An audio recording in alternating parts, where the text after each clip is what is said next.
এই সূরা আমি যে আয়াতগুলো তেলাওয়াত করেছি এগুলি হচ্ছে এই সূরা 15, 16, 17, 18, 19, 20 ছোট্ট ছোট্ট 6টি আয়াত।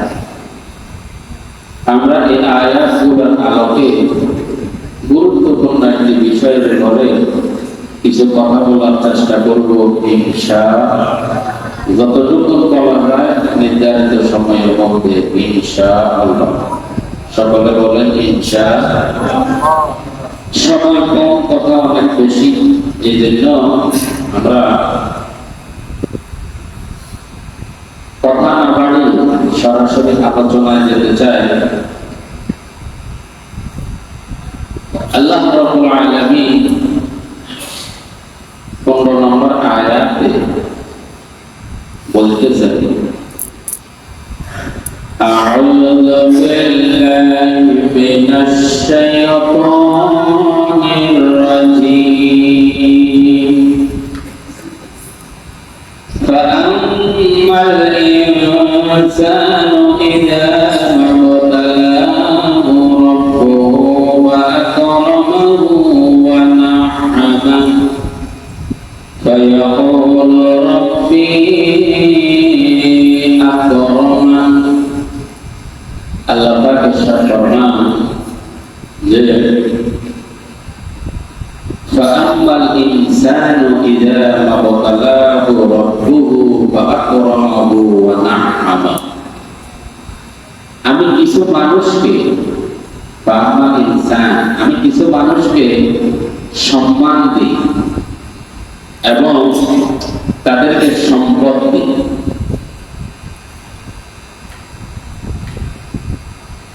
এগুলা আমি আল্লাহর পক্ষ থেকে নিয়ামত, তবে এটা বান্দার জন্য পরীক্ষা। এগুলা আমি এই জন্যই দিই বান্দাকে পরীক্ষা করার জন্য। সুবহানাল্লাহ। তাহলে আল্লাহ মানুষকে কি দেন? সম্মান, সম্পদ। সম্মান আর কি? সম্পদ। এই জন্য দেন পরীক্ষা করার জন্য। এই জন্য মানুষকে পরীক্ষা করার জন্য কয়টা জিনিস দেন? সম্মান এবং সম্পদ। এই জন্য দেন পরীক্ষা করার জন্য। যদিও মানুষ জীবনে অনেক মানুষ আছে সমাজের ভিতরে যাদের কাছে নামাজ নাই, রোজা নাই, হজ নাই, যাকাত নাই, আল্লাহ নাই, খোদাও নাই, এরকম কিছু লোক সমাজের ভিতরে আছে না? কিন্তু এদের কাছে অনেক সম্পদ, অনেক টাকা পয়সার মালিক, ধনী লোক, নামাজ রোজার দ্বারা না, এরকম কিছু লোক সমাজে আছে না? আমাদের দেশে আছে না? নাই? গ্রামে আছে না? নাই? এরকম কিছু লোক আছে না, নামাজ রোজার দ্বারা না, কিন্তু কোটি কোটি টাকা কি মালিক, সম্পদের মালিক। আবার কিছু লোক আছে নামাজ নাই, রোজাও নাই, হয়তো তার শিক্ষার কারণে অথবা তার ক্ষমতার কারণে সে সম্মানিত, তাকে মানুষেরা সম্মান করে, কিন্তু নামাজ রোজা নাই। এরকম কিছু লোক আছে না? আছে না? আছে। তো আল্লাহ পাক বলতেছে আমি এগুলা তাদেরকে দিছি পরীক্ষা করার জন্য। কি জন্য? কথা কি বুঝতেছেন? আমি এগুলা, আল্লাহ বলতেছে আমি এগুলা বান্দারা কি জন্য দিছি? পরীক্ষা করার জন্য। কিন্তু বান্দা কি করে? বান্দা মানুষেরা বলতেছে ফায়াকুলু রাব্বি আকরামান। আমার আল্লাহ আমাদেরকে এগুলা দিয়ে সম্মানিত করেছে। ও মানুষেরা কয় আল্লাহ আমাদের সম্মানিত করেছেন, সম্মান দিয়ে আর সম্পদ দিয়ে। আল্লাহ কয় আমি দিছি তারে পরীক্ষা করার জন্য। আর হাতে কি কর? সম্পদশালীরা, সম্মানিত ব্যক্তিরা কি কর? আল্লাহ এগুলো আমরা সম্মান করে দিছি। কেন দিছে? সম্মান করে দিছে। এগুলো আল্লাহ কেন দিছে? সম্মান করে। আল্লাহ এগুলা দিয়ে আমরা সম্মানিত করছি। আমরা কি করছে? সম্মানিত করছে। যাতে বুঝে টাকা দিয়া, ক্ষমতা দিয়া আল্লাহ আমরা কি করছে? সম্মানিত করছে। কিন্তু আল্লাহ না, আমি তো এগুলো দিয়েছি তোমার পরীক্ষা করবো। কি করবে? পরীক্ষা করা হবে। আমার ভাইরা, আমার বাবাদের, দুনিয়ার ভিতরে সম্মান, সম্পদ এগুলো আল্লাহর ভালোবাসার প্রতীক নয়, এটা আল্লাহর ভালোবাসার নিদর্শন নয়। যদি বিষয়টা এরকম হইতো যে আল্লাহ যাকে ভালোবাসে, আল্লাহ যাকে পছন্দ করে তাকেই আল্লাহ সম্পদ দেয়, তাকেই আল্লাহ সম্মানিত করে, বিষয়টা যদি এরকম হইতো, বিষয়টা কি এরকম যে আল্লাহ যাকে ভালোবাসে খালি তারই সম্মান দেয়, তারই শুধু টাকা পয়সা দেয় আর কারোর দেয় না, বিষয়টা কি এরকম না। তার মানে হইল একটা লোকের কাছে টাকা পয়সা আছে, তার ধন সম্পদ আছে, অথবা তার ক্ষমতা আছে, তারা মানুষকে সম্মান করে, তার অর্থ তো এটা নয় যে তারে আমরা ভালোবাসি, তারা আল্লাহ কি করে, বিষয়টা কি এরকম না। আমার ভাইয়েরা, বিষয়টা এরকম নয়। যদি সম্পদ দিয়ে মানুষকে ভালোবাসতো আল্লাহ রাব্বুল আলামিন, সম্পদের কারণে সম্পদ যদি হতো আল্লাহর ভালোবাসার নিদর্শন, তাহলে এই পৃথিবীতে সব চাইতে বেশি সম্মানিত হইত সম্পদের কারণে কারুন। কে বলে? কারুন। ঠিক কি? এই পৃথিবীতে আজ পর্যন্ত, পৃথিবীর ইতিহাসে আজ পর্যন্ত কারুনের মতো এত সম্পদ পৃথিবীতে আল্লাহ কাউকে দেয় নাই। হয়তো কিয়ামত পর্যন্ত আল্লাহ কাউকে এত সম্পদের মালিকও বানাবেন না। আমার ভাইরা, আমার বাবাজিরা, কিন্তু বলেন তো এই নামটা কি সম্মানের না অসম্মানের নাম? এটা কি সম্মানের নাম? আমাদের দেশের একজন গরিব মা বাবা যাদের ঘরে যদি একটা ছেলে সন্তান হয়, গরিব মানুষ দিন মজুর বদলা দিয়া খায়, এরকম একটা ঘরে যদি একটা ছেলে সন্তান হয় আর তাদেরকে ডেকে যদি আপনারা বলেন যে আপনাকে প্রতি মাসে মাসে ভাতা দেওয়া হবে, আপনাকে মাসে মাসে বেতন দেওয়া হবে, আপনার সন্তানের নামটা কারুন রাখে, কি কম রাখবো? গরিবের উপরে যদি করতে আসেন মাসে মাসে, তাও কি কারণ আমরা করব? কারণ এটা হচ্ছে এই পৃথিবীতে একটা ঘৃণিত নাম, একটা ঘৃণিত নাম হচ্ছে কারণ। সম্পদের কারণে সম্পদ দিয়েছে তাকে আল্লাহ, কিন্তু সে আল্লাহর কাছে ভালোবাসার পাত্র হয় নাই। ঠিক কিনা বল? সম্পদের মালিক হয়েছে কিন্তু আল্লাহর কাছে কি ভালোবাসার পাত্র হয়েছে না। আমার ভাইরা, আমার বাবাজিরা, কারণের বস্তুরা, কারণের একটা সময় মানুষের অনেক বন্ধু বান্ধব থাকে না। আমরা ছোটবেলায় মনে করেন স্কুলে পড়ছি, মাদ্রাসায় পড়ছি, আপনারা এরকম এক সময় অনেক আঁকা দিচ্ছেন না? এরকম আপনারা ছোটবেলায় যারা যাদের সাথে চলাফেরা করতেন, খেলাধুলা করতেন, বন্ধু বান্ধব আছে, এরকম দেখা যায় হয়তো 2-4 জন, 5 জন, 10 জন খুব ক্লোজ বন্ধু। এই 5 জন 10 জন যখন দেখা গেছে একটা সময় জীবনের কর্মক্ষেত্রে আসছে, চাকরি বাকরি করতেছে, দেখা গেছে 8-7 জন গরিব রয়ে গেছে। এরকম আছে না? এখন যারা গরিব রয়ে গেল, ওই গরিব মানুষগুলি, গরিব বন্ধুরা বলতেছে, হারে আল্লাহ রাব্বুল আলামিন শুধু কারণকেই ভালোবাসে, বোধহয় আমাদেরকে ভালোবাসে না। এই জন্য সকল সম্পদ তো আল্লাহ শুধু কারণকেই দিতেছে। কারণের বন্ধুরা বলে আমাদেরকে তো আল্লাহ ভালোবাসে না, এই জন্য আমাদেরকে আল্লাহ সম্পদ দেয় না। এরকম কিছু কথা আমাদের সমাজেও আছে না? আছে। দেখছেন কি? হাতের কোনো কিছুর অভাব নাই, এর বড় আল্লাহ হাতে খালি ডালি দিচ্ছে। আল্লাহ হাতে কি করে? ও খালি ডালি দিতে আছে, আর আমার যে নাই, আল্লাহ মামা আমরা দেয় না। এরকম কিছু কথা আছে না? খালি হাতে দেয়। আমার ভাইরা, আমার বাবাজিরা, এরকম কারণের মতো সম্পদওয়ালা আল্লাহর সম্পদকে ভালোবাসার কারণে নয়। ওই যে আল্লাহ পাক বলতেছেন, ফাআম্মাল ইনসানু ইযা মাবতালাহু রাব্বুহু ফাআকরামাহু আকরামাহু ওয়া নাআমা, আমি সম্পদ আর সম্মান দিই এটার জন্যই দিই, আমি তাকে পরীক্ষা করার জন্য। কি জন্য? পরীক্ষা করার জন্য দিছি। যেমনি দেখতেছেন, দেখেন নাই আমাদের দেশের সেরা ধনীদের ভিতরে একজন ধনী হলো ব্যক্তিগত কোম্পানির মালিক, যার নাম দিয়েছে দরবেশ বাবা। কি বাবা? দরবেশ বাবা। কত কোটি টাকার মালিক সে নিজেও হয়তো জানে না, কত কোটি টাকা দেশের জনগণের টাকা বিদেশে পাচার করছে। সে শুধু এক ব্যাংকে যে পরিমাণ টাকা সে ঋণ আছে, ওই ঋণের টাকা যদি সে শোধ করে এরকম আর একটা পদ্মা সেতু বানানো যায়।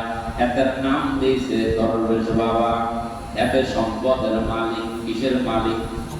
সম্পদের মালিক, ক্ষমতার মালিক। আল্লাহ তারে সম্পদ দিয়েছে, সম্মান দিয়েছে। এগুলা পাইয়া এবার তারা সীমা লঙ্ঘন করে, যেমন কারণ সীমা লঙ্ঘন করেছে। এ দরবেশ বাবা কি কইছে আপনারা শুনছেন? কোরআন শরীফের ভিতরে কিছু সমস্যা আছে, তবে সেটা সারণ যাবে, অসুবিধা নেই, কিন্তু হাদিসে প্রচুর সমস্যা। নাউযুবিল্লাহ বলেন। আপনারা এটা বলেন না? এতে কি কর? এতে কোরআন শরীফের কিছু সমস্যা আছে, তবে এটা বেশি না অল্প, তবে হাদিসে প্রচুর সমস্যা আছে। নাউযুবিল্লাহ বলেন। এতে ইমান আছে? এতে মুসলমান দেখছেন নি? এতে কি সুন্দর দাঁড়িয়ে গেছে, লেবাস কি, পোশাক কি, এতে মসজিদে গানে ওয়াজ করে।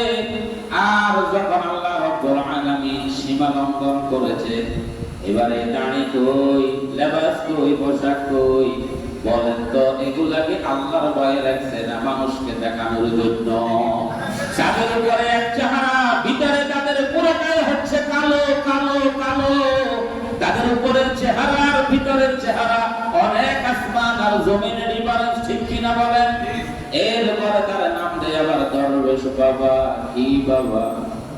দরবেশ বাবা। এরা হচ্ছে সীমা লঙ্ঘনকারী। ওই যে আমার আল্লাহ ফরমান, আমি তো এগুলা দিয়েছি তাকে পরীক্ষা করার জন্য। কি জন্য? পরীক্ষা করার জন্য। যেমন কারুনকে দিছে, কারুনকে আল্লাহ কি দিছে? সম্পদ। এখন সম্পদ পাওয়ার পরে কারণ হযরত মূসা আলাইহিস সালাতু ওয়াস সালাম কারুনকে ডেকে বললেন, ও কারুন, আল্লাহ তোমারে অনেক সম্পদ দিয়েছে, তুমি এই সম্পদের যাকাত আদায় করে দাও। কি দাও? যাকাত। তার মানে যাকাত আগেও ছিল, শুধু আমাদের আমলে নয়, আমাদের আমাদের নবীরও হাজার বছর আগে, হাজার হাজার বছর আগে আসে বনি ইসরাইল মূসা নবী। তাহলে মূসা নবী কারুনের করতেছে যাকাত আদায় করে দিও, তার মানে যাকাতের বিধান তখনও ছিল। সুবহানাল্লাহ। যাকাতের বিধান কি তখনও ছিল। কারণকে বলতেছে, কারণ আল্লাহ তোমাকে এত সম্পদ দিয়েছে, সম্পদের যাকাত করে আদায় করে দাও। কারণ হযরতে মূসা আলাইহিস সালাতু ওয়াস সালামের এই প্রস্তাবকে সে প্রত্যাখ্যান করলো, সে মানল না।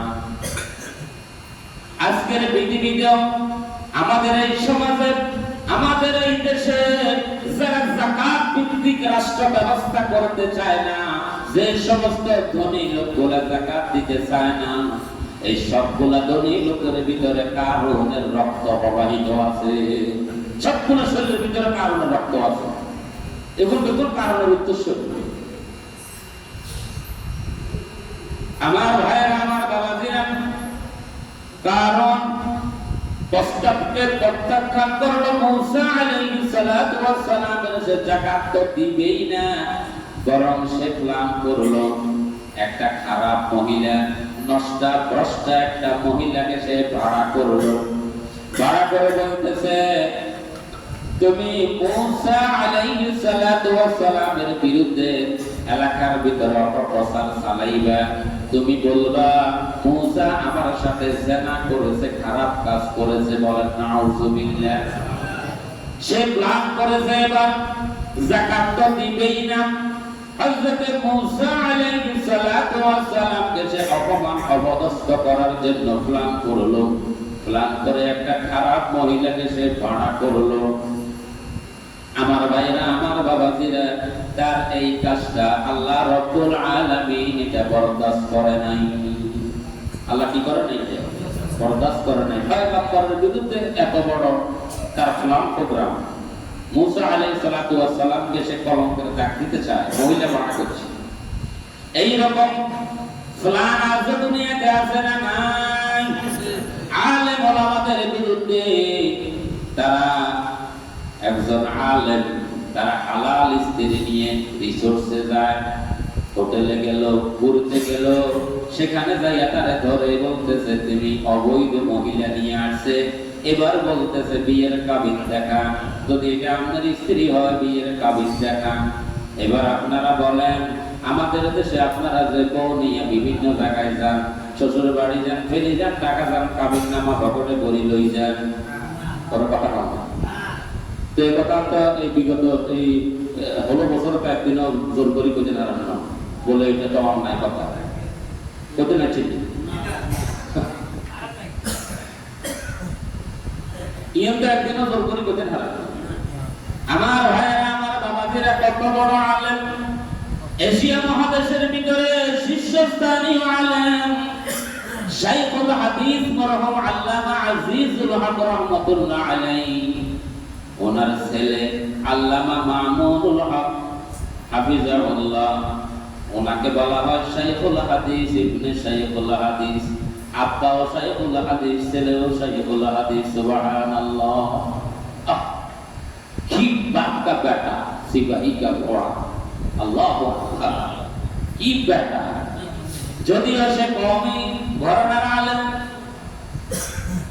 একজন যোগ্য মুহাক্কিক আলেম, মুহাদ্দিস শাইখুল হাদিস, এত বড় আলেমকে এইভাবে অপবাদ দিয়া, নাটক সাজিয়ে, মামলা দিয়ে বছরের পর বছর জেলখানার ভিতরে রিমান্ডের পর রিমান্ড দিয়েছে। দিয়েছে কি দেয় নাই? এই দেশের এই জামানার শ্রেষ্ঠ মুজাদ্দিদ, তামাম পৃথিবীতে যিনি আলোচিত আন্তর্জাতিক খ্যাতি সম্পন্ন মুফাসসিরে কোরআন মরহুম আল্লামা দেলওয়ার হোসেন সাঈদী রাহিমাহুল্লাহ, এত বড় আলেমের বিরুদ্ধে অপবাদ দেওয়া হয়েছে তিনি নাকি কত হাজার মহিলাকে দর্শন করেছে। 100-200 না, 1000 দিয়ে যাবে। আমার ভাইয়েরা, এই যে যুগের পর যুগ, বছরের পর বছর এই রকম হযরত মূসা আলাইহিস সালাতু ওয়াস সালাম পয়গম্বর, আর এই জামানার আলেমরা হলো নবীদের ওয়ারিস, কার ওয়ারিস। এই সমস্ত কারণ যেরকম হযরত মূসার বিরুদ্ধে এই রকম করে নষ্টা ভ্রষ্টা মহিলাকে ভাড়া করে মূসার বিরুদ্ধে একটা কলঙ্ক লেপন করতে চেয়েছিল। আমার ভাইরা, আমার বাবাজিরা, বর্তমান পৃথিবীতেও যারা এই কাজগুলো করে এবং করেছে এবং আগামীতে করবে, এরা সবাই হলো কারুনের অনুজাত সন্তান। বলেন নাউযুবিল্লাহ! এগুলা সবগুলোর শরীরের ভিতরে কারুনের রক্ত আছে, সবগুলোর শরীরের ভিতরে কারুনের রক্ত বহমান, কারণ কারুনের আদর্শ তারা পালন করে। আমার ভাইরা, এই দেশে কত মহিলার বাচ্চা হয়, বিয়ের খবর নাই, কেউ জানে না বিয়ে হয়েছে কবে। কত মহিলার বাচ্চা হয়, কত পুরুষ বাচ্চার বাবা হয়, বিয়ে হয়েছে কবে কেউ জানে না। সাংবাদিকেরা সেখানে যায়া প্রশ্ন করেন, আপনার বিয়ের কাবিন দেখান। একজন আলেমকে যায়া প্রশ্ন করে, বিয়ের কাবিন দেখান। বলেন, কাবিন যদি দেখাইতে না পারে আমার বিয়েটা কি অবৈধ? মনে করেন আর কাছে কাবিন নামা নাই, কাবিন করি না, কাজী অফিসে যাই না, আর কাবিন রেজিস্ট্রি হয় না, আর বইটা কি অবৈধ? এটা কি আপনারা বুঝছেন? আমার ওয়াইফটা কি অবৈধ? বিয়ের সাথে কাবিনের লোক কি কোনো সম্পর্ক আছে? কাবিন হচ্ছে আমাদের রাষ্ট্রীয় একটা আইন, রাষ্ট্রীয় বিয়ে আইন, এটা রাষ্ট্রীয় একটা আইন, রাষ্ট্রীয় একটা প্রমাণ। আপনি মহিলাটারে বিয়ে করছেন, এটা রাষ্ট্রীয় একটা রেজিস্ট্রি, এখানে আপনার এটা রেকর্ড করা হয়েছে, আপনি তাকে বিবাহ করছেন। কিন্তু এটার সাথে শরীয়তের তো কোনো সম্পর্ক নেই। শরীয়তের সম্পর্ক হয়েছে ছেলে মেয়ে কাজী, ছেলে মেয়ে রাজি তো কে করে কাজী, কাজী তো কোনো কাজে নেই। সেখানে সাক্ষী আছে, এজাব কবুল হয়েছে, বিয়ে হয়ে গেছে হালাল, শেষ। নাকি? সেখানে কাবিন নামা কি শরীয়তে কি কোনো শর্ত আছে? এটা রাষ্ট্রীয় আইন, এটা না থাকলে কি আমাদের বইটা হারাম না? এটা কি বৈধ না? এই একটা অপবাদ দিয়ে কত বড় আলেম, কত বড় আলেম, এটা শুধুমাত্র ওনার বিরুদ্ধে একটা চক্রান্ত। এই জন্যই যে তিনি বজ্রকণ্ঠে হক কথাগুলি বলেছেন বাতিলের বিরুদ্ধে, জালেমের বিরুদ্ধে, নব্য ফেরাউনের বিরুদ্ধে ওনার কণ্ঠটা ছিল সোচ্চার। ঠিক কিনা বলে? ওনার কণ্ঠটা ছিল সোচ্চার। এই জন্যই মানে কিভাবে তারা বন্দী করা যায়, এটা হচ্ছে তার একটা ফ্ল্যাগ প্রোগ্রাম। আল্লাহ সহি বুঝতে বলে। আমার ভাইয়েরা, আমার বাবাজিরা, মিস্টার কারণ যখন সীমা লঙ্ঘন করল, মূসা আলাইহিস সালাতু ওয়াস সালামের বিরুদ্ধে যখন অপবাদটা দিল, আল্লাহ রাব্বুল আলামিন এটাকে বরদাস্ত করেন নাই। আল্লাহ রাব্বুল আলামিন এবার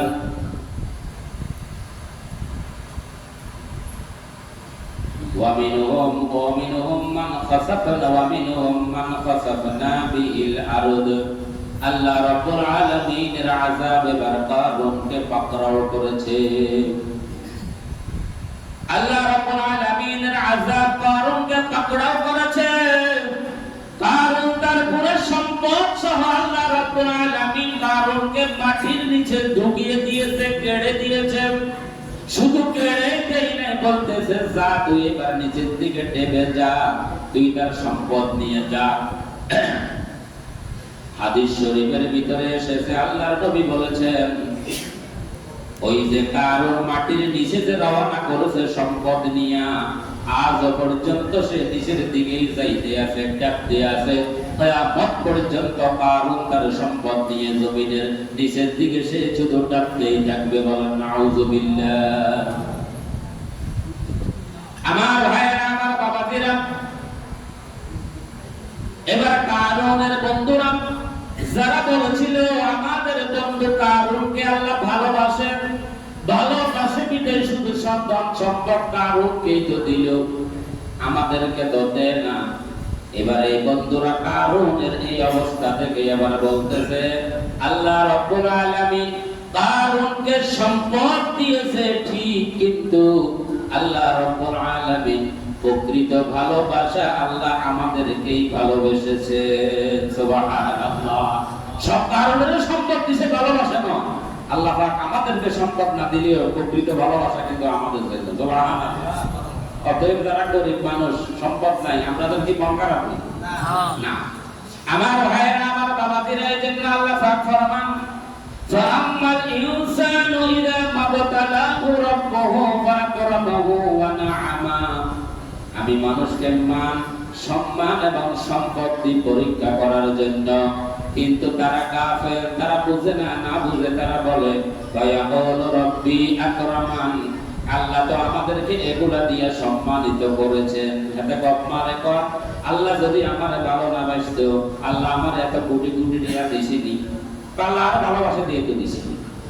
আল্লাহ আমারে ভালোবাসা দিয়ে তো চেয়ারম্যান বানাইছে, আল্লাহ আমারে ভালোবাসা দেখাই তো মেম্বার বানাইছে, এমপি বানাইছে, সম্পদের মালিক বানাইছে। আল্লাহ আমারে ভালোবাসা দেখাই তো বানাইছে। ঠিক কিনা কম? ঠিক কিনা? আল্লাহ আমারে ভালোবাসা দেখাই তো আমার সমাজের ভিআইপি বানাইছে, সিআইপি বানাইছে। আমি একজন ভিআইপি, ফার্স্ট ক্লাস নাগরিক, আল্লাহ আমার ভালোবাসা দেখাই না বানাইছে। এতে কম না? আল্লাহ তো হয়তো হাতে রেখে দিদি পরীক্ষা করবে, কি পরীক্ষা করবে। আমার ভাইয়েরা, আমার বাবাজিরা, এইরকম সমাজে আরো কিছু লোক যারা বসবাস করে, যাদের কাছে সম্মানও নাই, সম্পদও নাই, এরকম কিছু লোক সমাজে আছে না নাই?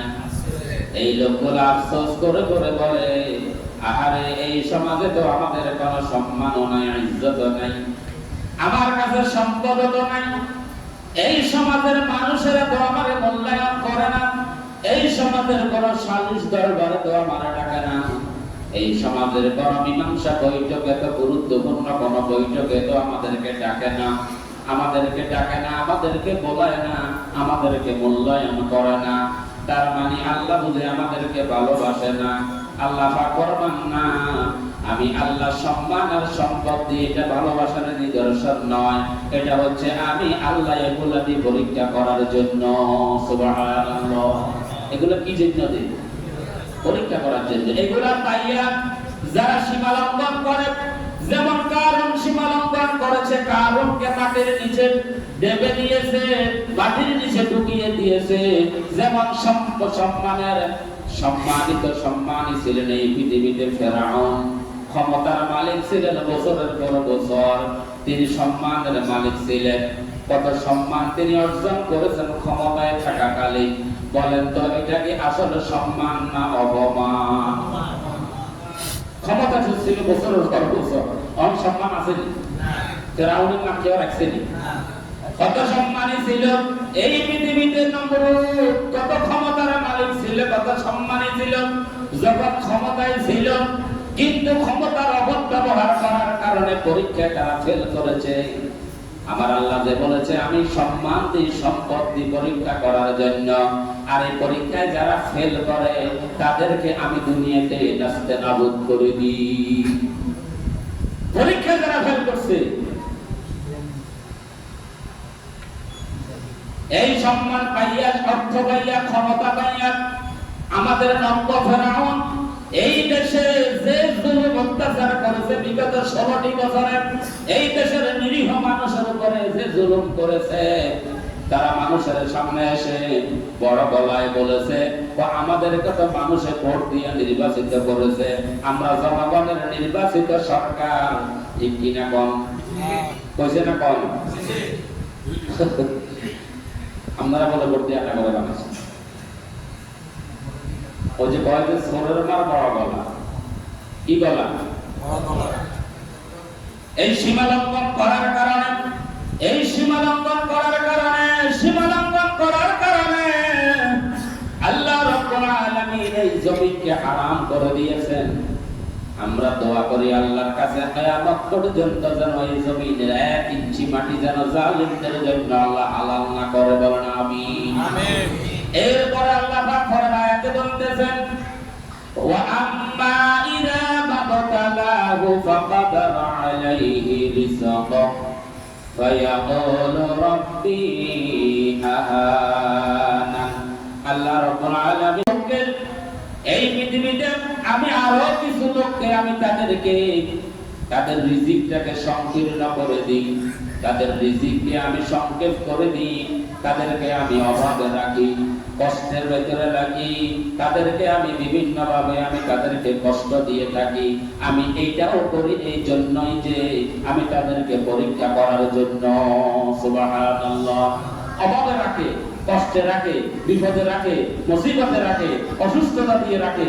আল্লাহ পাক বলতেছে এগুলো আমি দিই আমার বান্দাদেরকে পরীক্ষা করার জন্য। কি জন্য? পরীক্ষা। কিন্তু আমার বান্দারা বুঝে না, আমার বান্দারা না বুঝে, বলে ফায়াকুল রাব্বি আহানান। আমার বান্দারা না বুঝে, আমার বান্দারা আমারে দোষারোপ করে, আমার বান্দারা আমাকে দায়ী করে, আমার বান্দারা আমাকে দায়ী করে। আমার বান্দারা বলে আল্লাহ রাব্বুল আলামিন আমি তো ইজ্জতের মালিক হইতে পারতাম, তো আমি তো এলাকার হাঁটাতে পারতাম, এই আল্লাহ আরে এই সুযোগটা দিল না, তাই করছে কারে? আমি তো কত সম্পদের মালিক হইতে পারতাম, আমার আল্লাহ আমারে সুযোগ দেয় নাই, তাই করছে কারে? আল্লাহ পাক ফরমান আমি এগুলা দিই, বিপদে রাখি, মুসিবতে রাখি, অভাবে রাখি, তাদের রিজিককে আমি সংকীর্ণ করে দিই, আমি আমার বান্দাদেরকে পরীক্ষা করার জন্য। কিন্তু আমার বান্দারা বুঝে না, না বুঝে আমার বান্দারা আমাকে দায়ী করে। কারে দায়ী করে? আল্লাহরে দায়ী করে। এরকম দায়ী করেন না লোক আছে না? নেই? আল্লাহকে দায়ী করে, আল্লাহকেই দোষী সাব্যস্ত করে, আল্লাহকেই দোষী সাব্যস্ত করে। অনেক সময় দেখবেন আমাদের দেশে মনে করেন নির্বাচন হলে দুইজন প্রার্থী হয়েছে, আড্ডি লড়াই হয়েছে, যেমন আমনগর ওয়ার্ডে হয়েছে, কজন প্রার্থী হয়েছে? ওরা বাপ করে বাপ। এখন মনে করেন জিগা আনি গেছে, ইটা কর, আরে আজ তো জিতে যেতে বল ফেললাই, আল্লাহ আরে আহাদিস, আরে আরে কে আরেছে কর, দায়ী করছে কারে? আল্লাহ কয় আমি এটা করছি তোমার পরীক্ষা করতেছি, আর তুমি দায়ী করছো কারে? আল্লাহ। যারা অভাবে থাকেন, কষ্টে থাকেন, বিভিন্ন মুসিবত পেরেশানিতে থাকে, তারা আল্লাহকে দায়ী করে। আল্লাহ কয় না, আমি আমার বান্দাদেরকে পরীক্ষা করার জন্য অভাবে রাখি, বিপদে রাখি, মুসিবতে রাখি, কষ্টের ভিতরে রাখি। তাহলে কষ্টে থাকলে, মুসিবতে থাকলে, অভাবে থাকলে আপনারা দায়ী করা যাবে? প্রথম আয়াতের কথা হলো আমি সম্মানী সম্পত্তি পরীক্ষা করার জন্য যারা এগুলা পাইয়া আল্লাহর সাথে নাফরমানি করে, আমি তাদেরকে দুনিয়াতে আখিরাতে বেইজ্জতি করব। আমি তাদেরকে দুনিয়া এবং আখিরাতে আমি তাদেরকে নাস্তানাবুদ করব। আর পরের আয়াতে বলতেছে আমি বান্দাদেরকে তাদের রিজিক সংকীর্ণ করে দিই, তাদেরকে অভাবে রাখি, বিপদে রাখি, মুসিবতে রাখি, কষ্টের ভিতরে রাখি। আমি চাই আমার বান্দা এই অবস্থায় থেকেও আমি আল্লাহর শুকর গুজার করবে। যদি শুকর গুজার না করে, আমি তাদেরকেও এই দুনিয়াতে এবং আখিরাতে আমি তাদেরকেও আমি আল্লাহ রাব্বুল আলামিন তাদেরকেও মুসিবত আর বাড়িয়ে দিব। নাউযুবিল্লাহ। আল্লাহ পাক বলতেছে মানুষেরা তাই করতেছে, আল্লাহ আরে বিপদ মুসিবত এই অভাবে রাখছে আল্লাহ, এগুলা খালি তো আল্লাহ খালি আঙ্গরে দেয় আর কারোর দেয় না। কে কয়? মানুষের কারা দায়ী করে? আল্লাহর দায়ী করে। এর পরের আয়াতে আল্লাহ পাক বলতেছে, আর 2-4 মিনিট করতাম না আমরা কইলে কম।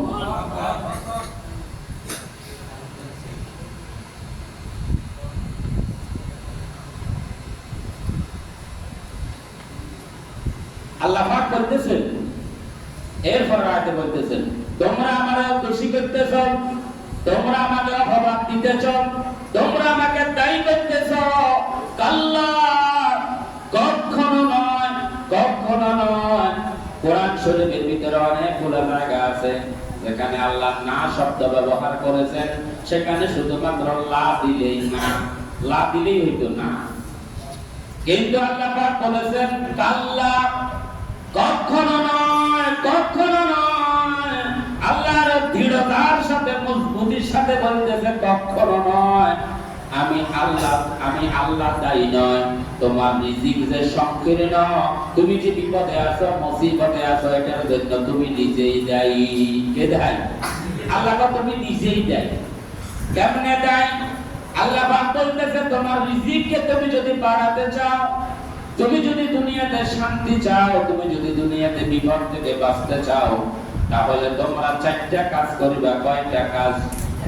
একটা কাজ হলো, কাজ কয়টা করবে? 4টা।